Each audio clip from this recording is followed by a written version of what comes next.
Hello, hello, hello. I'm Lynn Browder, and I have a son, Owen, who is 11 and has autism. We paint together. He helps me paint the backgrounds with a hand-over-hand method, working on his fine motor skills. And then I paint the rest of our paintings. And I was just sitting here kind of sketching this out in my mind. And I started painting with him several years ago. And I had never really painted before, but he has a hard time with his fine motor skills. So I started painting to work with him on that. And we do a hand-over-hand method, and then that kind of helps him with writing and his utensils. Like, he has a hard time eating with his utensils and going through those motions. So that's why I started painting.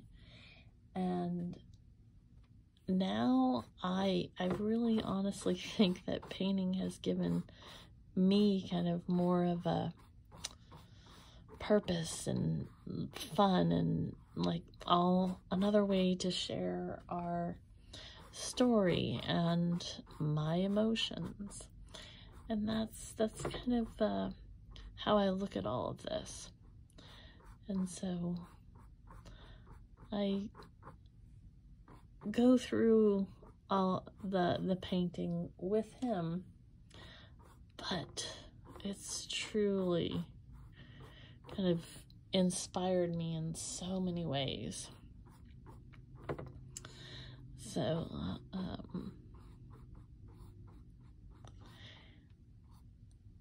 I don't know if you can tell what this is yet. And when I first started painting, everything that I thought was going to turn out like exactly how it did never really did. Never truly turned out as it wanted to, or as I thought it should, or something. But the more I paint, the more I'm learning, and just kind of go with the flow some days and figure it out as we get there. Then I kind of go back and add more detail or change it as I go along. Some days it's a little more abstract, some days it's a little more precise. Just depends. But I'm definitely more of the kind of, I look at people's paintings that are like so realistic, and they've got this amazing way of being able to transform something that I couldn't even begin to imagine was going to be whatever the item was, whether it's a flower or something else. And here they are making this beautiful painting, and I'm just awestruck by how amazing and cool it is. So I just paint my perfectly imperfect little paintings, but I can tell you they bring me so much joy. And then to know that I do this with my son, and so we're really sharing the journey, sharing the emotions, sharing every bit of it. And that's what touches my heart even more, because I know this is part of his story, his journey, his emotions, right underneath there and right with mine. So I love that part of it. I love that we're getting to kind of do that together.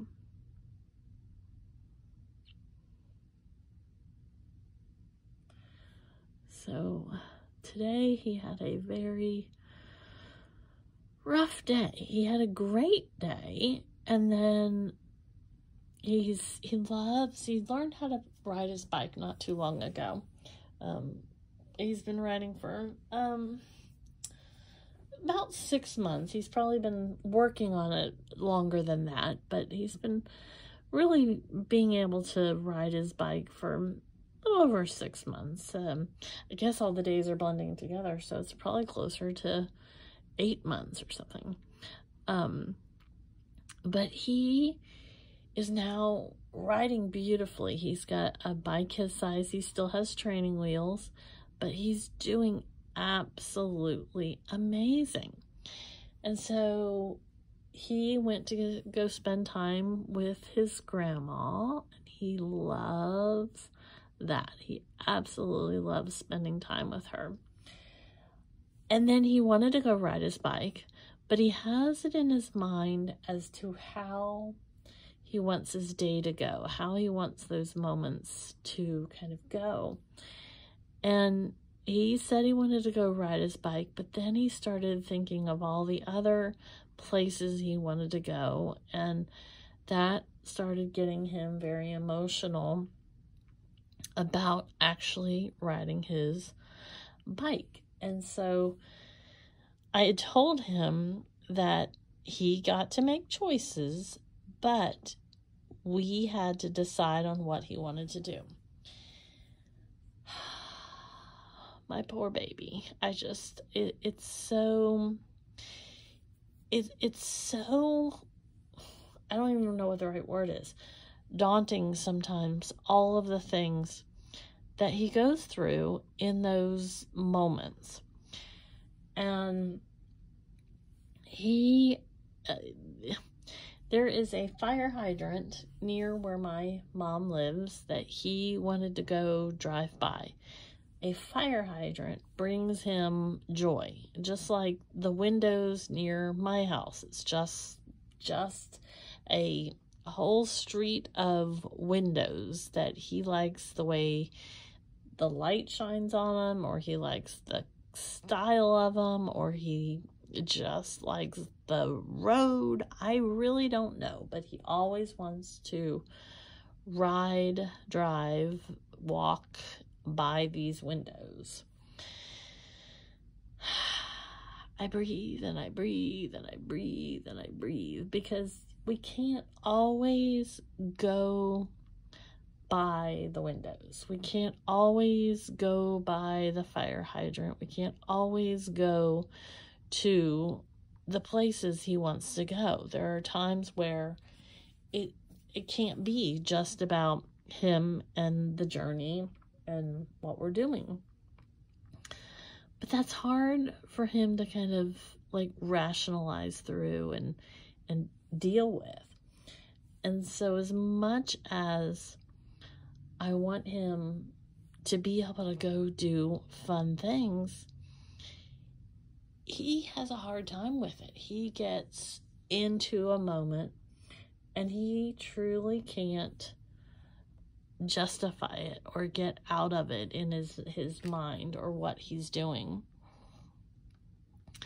And so here we are, going through this, and it's hard because he has what he wants to do, and it's not always gonna happen. And no matter how many times I try to explain it or tell him that we can't do something, if he gets it in his head that we are actually going by something, even if I have specifically said we're not, then he gets upset. And so that's hard. It's really, really hard, because we are in a moment and he wants what he wants, and then he is in a meltdown.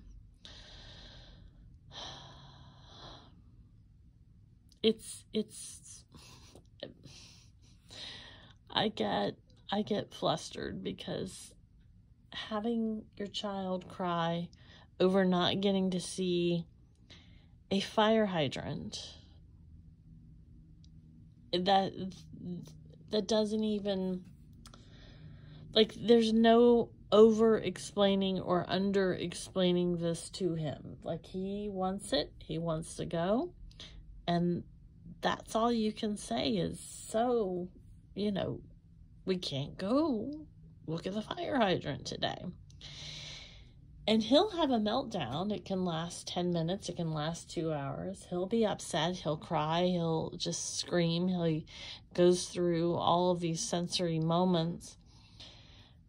And you just, if you take him, then that alleviates some of it in that moment. But it also doesn't help the process when we can't go to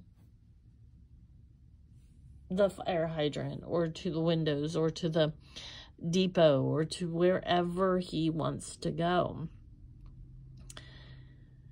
And so I'm trying to learn the process of how to help him, how to justify some of those moments in time where that's all he wants. He wants to go do something that he wants to do. I always say that autism is as much about how I handle it as it is about Owen having it.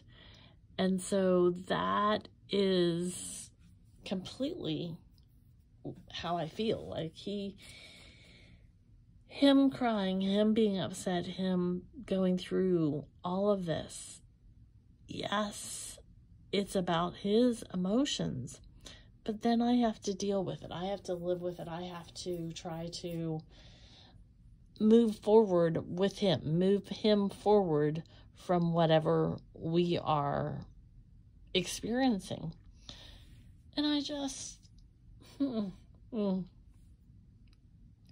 think, overthink, rethink all of those situations and what we're dealing with to try to help him understand, help me understand what I can do moving forward and getting him through that. I honestly don't know. I don't know how to deal with some of that sometimes, because there's solutions, there's changes, there's thoughts, there's ways. But when you're in the moment, in that tiny little moment, I really don't know what to do or what to change or how to deal with it.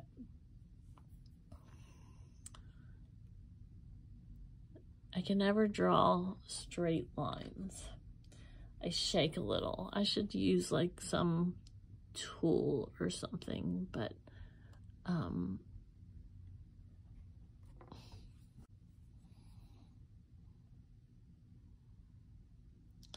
I should really try to figure out how to draw a straight line. One of these days. One of these days.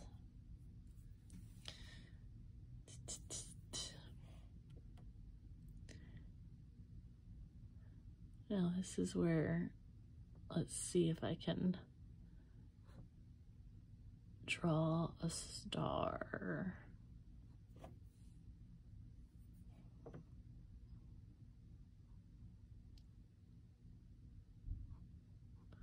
Trying to draw it. Etch, sketch.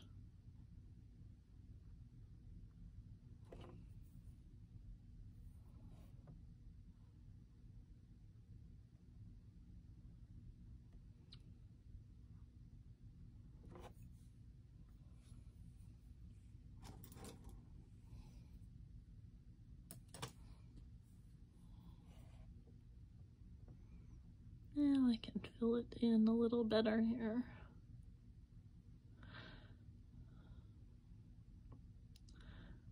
But he ended up, we went to the park. He was able to ride his bike for a little bit. He then went to McDonald's with his grandma. And then we came home. So he was able to do the steps. We worked through his meltdowns.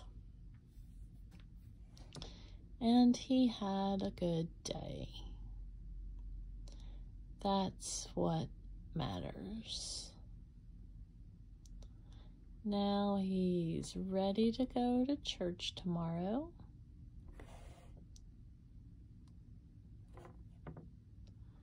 And depending on the weather, he might want to ride his bike at church.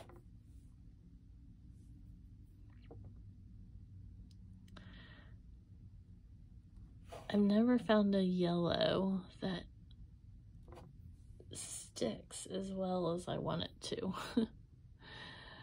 I know I can add some color to it. I can add some other textures to it. But it's okay for this because it's a star. They're kind of see-through-y. That's my technical term, see-through-y.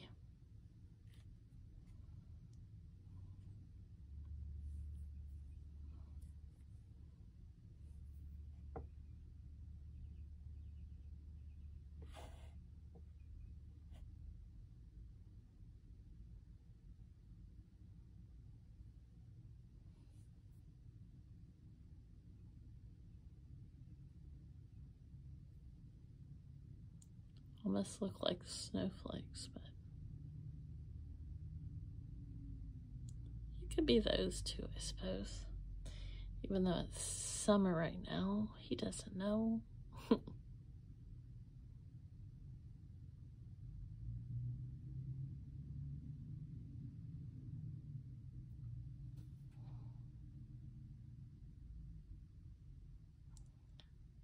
Catch a flying moon. Catch a flying star.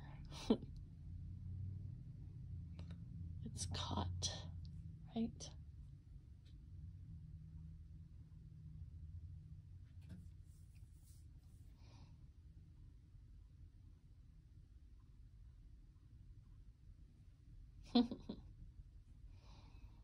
Stargazing.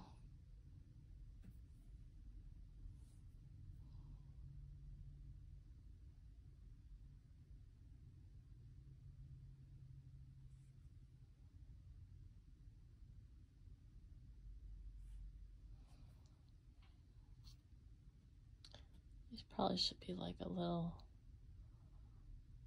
less dramatic or something, but that's okay. Now, I always sign this as O for Owen, L,